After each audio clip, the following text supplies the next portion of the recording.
Lewis, what are you doing? I'm trying to start the video. Off, off. Hello and welcome to another spookifying episode of It Came From the Page. I don't know why I did that. This wasn't recorded in October. You're probably thinking like, oh, bitch, record this in October. That's why he's doing that. It's like, nah, bitch, it's November. I'm always spooky. Anyways, I'm doing the Stephen King tag today. Yes, Kelsey, I apologize. Please do not destroy the elliptical machine you're on.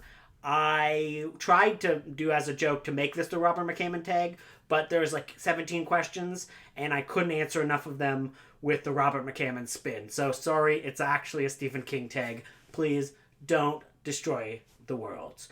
Prompt number 1. Oh, I was tagged by Ollie. Sorry. Yeah, Ollie tagged me in this. Whoopsie doodles. Thanks, Ollie. I definitely didn't almost forget about you when starting this tag. Let's get into it. Prompt number 1. How did you get into reading Stephen King? My mother. My mother loves Stephen King. Well, she likes very specific portions of King's back catalog. I think she likes older vintage King a little bit more than like more modern King. She seems to have had her big horror phase and is now kind of like over the ghouls and, well, she's into the ghouls and ghosts, but not so much the like melting and brains getting splattered and all the stuff that I super enjoy. Because I'm messed up. I'm a dark man. No, I'm just weird. But yeah, so back in the day, my mother had a whole bunch of Stephen King books on her shelf. And I know it's always interesting because, like, I feel like when Stephen King comes up, most people talk about, like, their relationship to it being more of like a paternal figure bringing them in, and like there's a lot of talk about like how King writes women.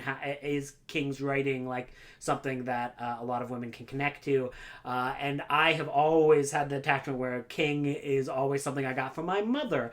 And I mean, to be fair, all the men in my life, the father figures, I don't even think they read the instruction manuals when they're putting things together, so they're not big readers. So the only person in my sphere who actually read was my mother, and she had a copy of The Stand. She always had a copy of The Stand, and I always look and I was like, that book is like giant. Why you got this? Like, who's reading that much? Because again, my father, I don't know if he's ever read an instruction manual. You know, it's just, it's where I'm coming from. I was like, that's like, look how big this book is. But when I went off to college, I was like, maybe I would read it. And I like stole it. Borrow it. Maybe I borrowed it from my mother. No, I never gave it back. So it is stealing. But regardless, she didn't know. It was in a box upstairs. She knew afterwards. I told her. But she didn't know at the time. But yeah, so The Stand is a book that I got from my mother. Not this copy. I got an other copy, and I replaced it with this copy because I think this copy is hilarious because it's Gary Sinise, and it makes it look like it's a freaking romance because this is the ABC miniseries from the 90s edition, and it looks like a romance. It's like, I'm Gary Sinise, and I've come to you in the nuclear wasteland to do romance. But really, I wish there was a cover of The Stand that just had the trash can man. Would be great. So yeah, I took that copy from her, and I don't even have that copy anymore. The first Stephen King book you ever read was Carrie, the first one. And this was one of those books that, again, with my mom. So I read this one in high school. I stole The Stand in college, but I actually read a few Stephen King books while I was in high school. I read Carrie and I read Christine, and Carrie was one where like my mother specifically was like, well, you know, you're picking that up. It's there's a lot of things that are more particular about women. I do not know if you're ready for it. And me being a young kid was like, I will read it. And then I learned about periods, and ever since I'm like, whatevs, man. That's what, you know, half of the people on Earth go through them. Like, I don't know why grown men have this, like, weird, like, roar to it. It's like, grow up, bitch. Periods is just a thing. Menstruation happens. Whatevs, man. But yeah, so Carrie is one of those first introduction I had to, you know, women's menstrual health. And obviously it's written by a man, so it's not, like, the best teacher for that, but it introduced me to the concept when I was younger. So I was probably like, I think maybe like grade 8, going into grade 9 or something like that when I read it. Also, this is not the copy I read. This is the 1970s movie edition paperback, because of course. But look, it's got little pictures. It's got little pictures from the 70s.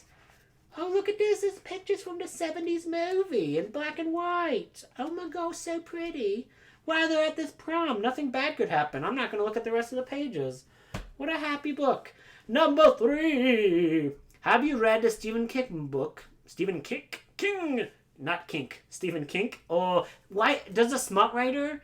Oh, there needs to be a smut writer who takes Stephen King and like they just write about kinky parodies of Stephen King books. Get on that, me maybe for my future career.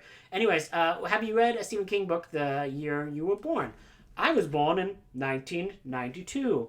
And no, I haven't, because I haven't read Gerald's Game or Dolores Clainborne, which both came out that year. I have been meaning to for years. Ignore there's like a cat whose tail will be up there. That's just... She's being good. She's not doing anything bad. She's just literally in front of here. And now Loomis is coming. Now Loomis is going to be bad, and I'm going to have to get up and move him away. Loomis? No, Loomis, don't play with the thing. Don't play with the thing.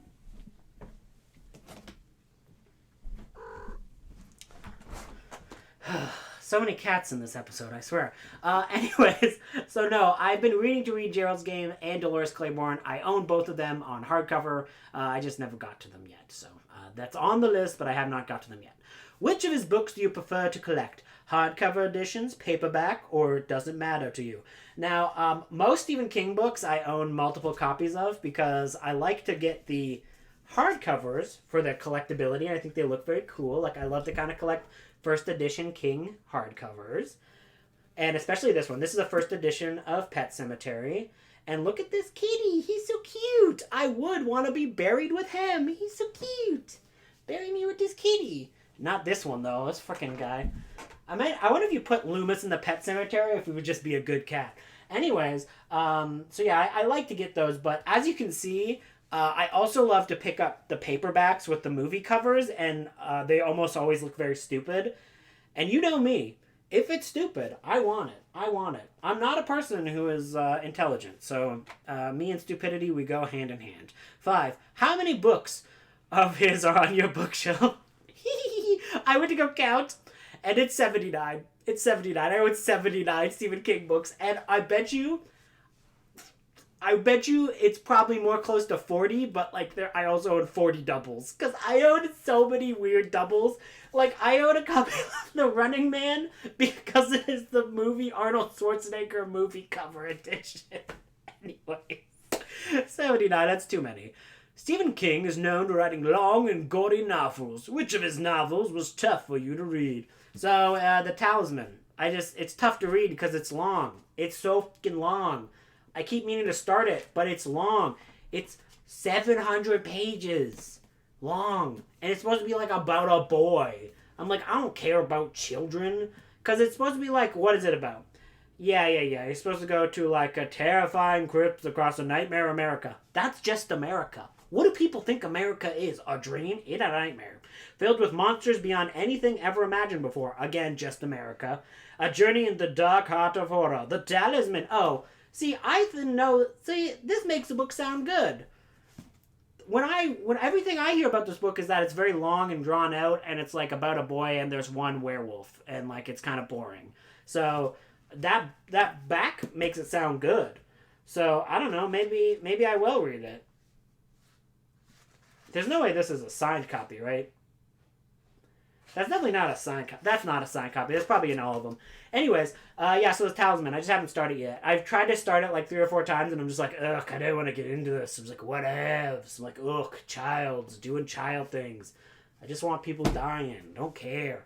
But yeah, I'll get into that eventually. I think it's like that, and then there's one other, and Dance Macabre are the only 2 books I need to read until I've read all of 70s and 80s King, because I meant to do a video on it ages ago, but I just have never started or read or finished either The Talisman or Dance Macabre, and I think I'll like Dance Macabre, and I'm sure The Talisman I will, I guess, like, I don't know, it's some fantasy bullshit, you can never tell. Have you ever DNF'd a King book? Not really. I mean, I've soft DNF'd this one a billion times because I'm like, oi, oi, oi, come on. And like, I've kind of soft DNF'd Dance Macabre a few times because I've read like the first like paragraph and I'm like, this sounds fun, and then I just never read any more of it. So, have you read his books in publication order? I was doing that and then I gave up. What Stephen King books would you like to read but you haven't? Most of his 90s books, also Dance Macabre and The Talisman. Number 10. Name a book that he has written that other people liked but you didn't. Okay, let's be real here. I don't know how many people actually like this, like these books, but let me tell you, when I did my Richard Bachman ratings and my ranking back in like the original OG Garbogist, like I feel like I'm a Garbogist hipster, I can't even say the word. That's how hip I am. But when I did my ranking of all the Richard Bachman books, there was, at the very bottom, was fucking The Running Man and Roadwork. Two awful, god-awful, stupid books. Now, let me tell you, The Running Man is the worst of the two because it is extremely racist and it's just not good. Like, there's all of the problematic King stuff that everyone talks about is fucking in this package. So that's why I like to own this copy of the Schwarzenegger version, because the Schwarzenegger one is a very fun movie and the book sucks. And so is Roadwork. I hate Roadwork. Roadwork is just like some old man who's just like, Grg, I'm going to a midlife crisis. Oh, I'm so depressed. I'm going to do a bunch of stupid shit. And I'm like, I don't care, bitch. You're dumb and lame. And it's like all very white focused. Like it's like white, middle class white man angst. And it's just like, bam, no one gives a shit. Come on, bitch. So yeah, that's my opinion on the Roadwork, and that got people really mad. I got a one comment where someone was like, well, you don't believe in protecting your home and property from the government? And I'm like, I don't care, dude. I don't give a flying fuck. Anyways. Name a book of his that you think is underrated. The Tommyknockers, bitch. The Tommyknockers, bitch. Don't you know about the Tommyknockers?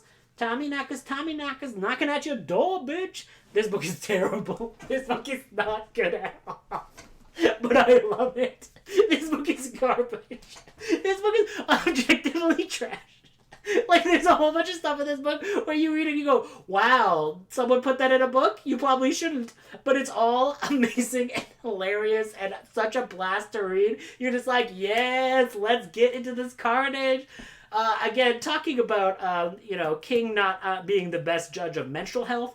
If you've read this book, no one can have a period that long or that intense. They would die. Anyways, Stephen King writes about that. He revisits the topic that he does with Carrie here, with less finesse than in Carrie, which is saying something. But this is a book about a guy who is a complete train wreck. His name is Guard. He is just the biggest train wreck you've ever seen. He's like the train wreckiest train wreck. He's like the Hindenburg, which was not a train, but it was a giant wreck. He's like the Hindenburg of humans.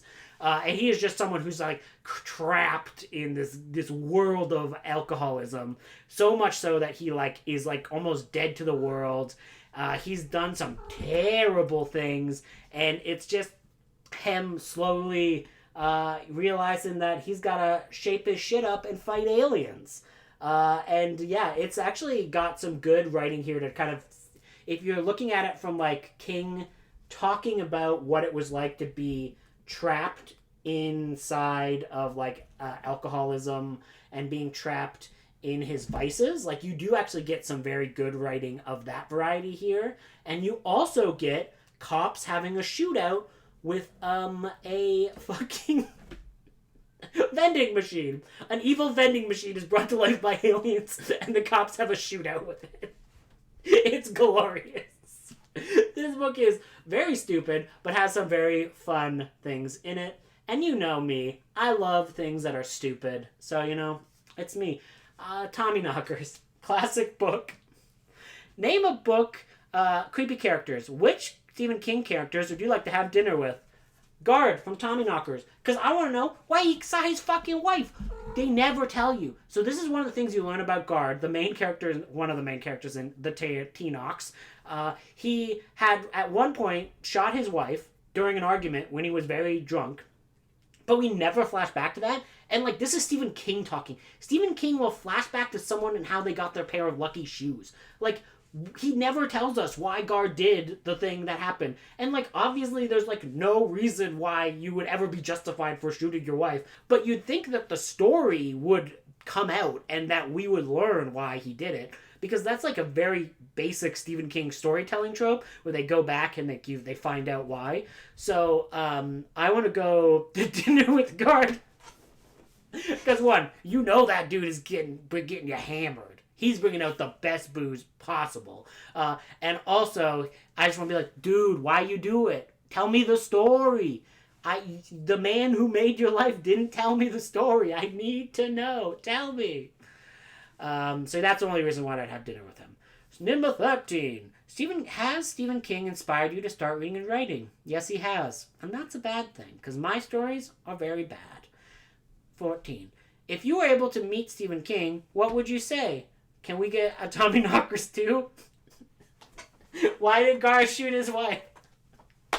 I'm just imagining, like, I finally get a chance, like year 20 of BookTube, I finally get the chance to interview Stephen King. He'd probably be dead, so I guess I'd probably be doing, like, a seance, but whatever. I'm doing a seance to talk to the ghost of Stephen King. And, like, you get one question, it's just me being like, so, why did Guard shoot his wife in the Tommyknockers? And, can there be a sequel to the Tommyknockers? And, like, you know, the ghost of King would just be like, this interview is over. I hate you. Number 15. Have you ever been to Bangor, Maine? No, I don't want to go to Bangor, Maine. There's fucking killer clowns there, bitch. And they're, well, I was going to say, and they're not from outer space, but actually, spoiler alert for it is from outer space.